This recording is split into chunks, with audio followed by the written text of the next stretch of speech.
un enfant de la Numidie. Le maître de la pensée occidentale. Nous sommes au IVe siècle, à Tagaste, l'actuel Souk Arras. L'Empire romain agonise, le monde antique s'écroule, morceau par morceau. Au milieu de ce chaos, un jeune homme cherche sa place. Il n'est pas un saint, loin de là. C'est un brillant fêtard qui brûle la vie par les deux bouts dans les ruelles de Carthage.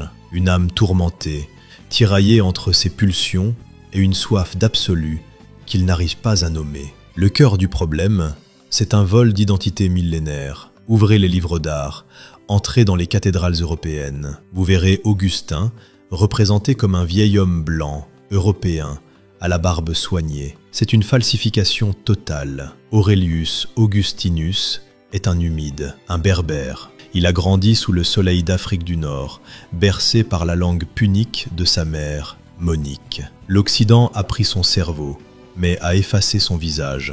L'air est lourd à Hippone, aujourd'hui Annaba. On entend le fracas des armes contre les remparts. Les barbares vandales encerclent la ville. C'est la fin. Lui est là, dans sa chambre épiscopale, malade, épuisé. L'odeur de la mort rôde, mais la lumière de sa bougie ne vacille pas. Tandis que son monde s'effondre physiquement, il construit une forteresse mentale indestructible. Il écrit, il codifie la mémoire, le temps, le libre arbitre. Et voici la révélation qui donne le vertige. Ce n'est pas un Grec, ni un Romain qui a posé les bases de la culture occidentale moderne. C'est lui.